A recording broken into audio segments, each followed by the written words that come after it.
Why is restarting life at 30 so scary? Well, let's say at your age, you are somebody that has that stable career. Because kay lagi, 30 na ka.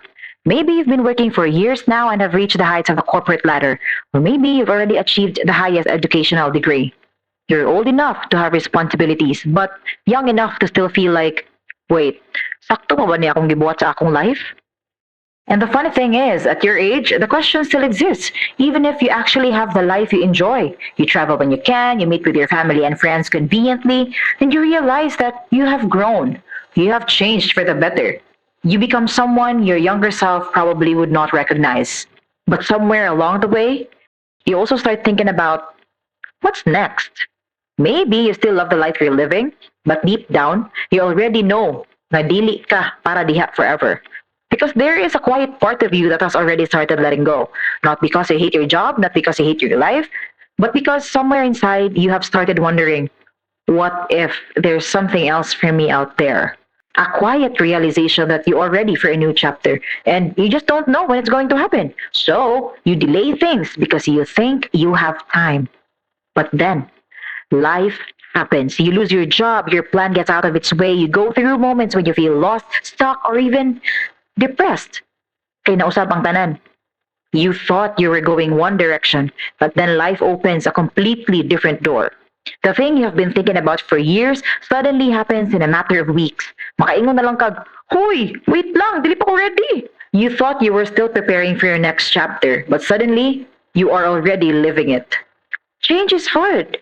Restarting is scary. But in this change, maybe you don't lose everything.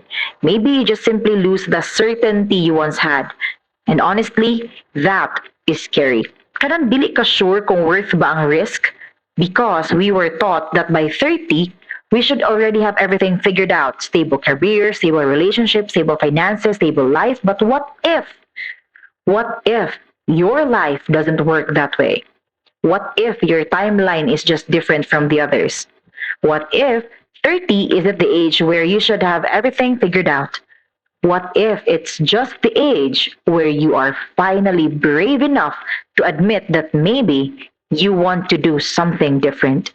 And so you travel somewhere you were not even supposed to go. You just listened to your friends who said, Tara na ba, kuyog na ta, kami bahala ni mo.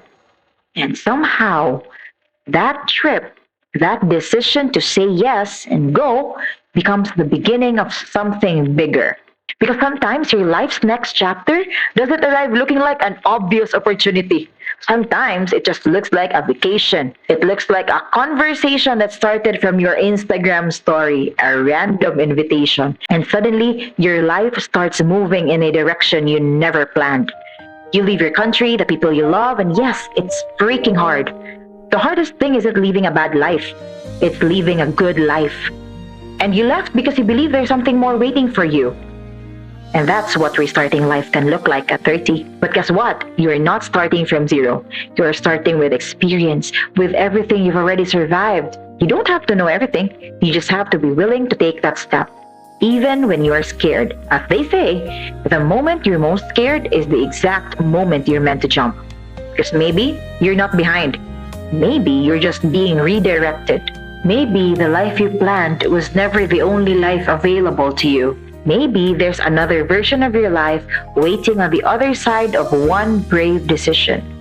You're allowed to start again. You're allowed to change your mind and you're allowed to want more. You're allowed to figure it out as you go, one step at a time. Because God has just a completely different itinerary for you. And as for me, maybe this is what 29 looks like. Not the life I originally planned, not the timeline I imagined, and most especially, not the country I thought I'd end up in. But somehow, this is my life now. This is me, starting over again in a new country. Still figuring things out. Yeah, I'm scared, but I'm excited, and I'm moving forward anyway. I don't know where this road will take me, but for now, i-follow na ko ninyo. Kay basin, mahinay ka na ako akong pagka-content creator. Pag-content ako na kung kinabuhi sa abroad. Char!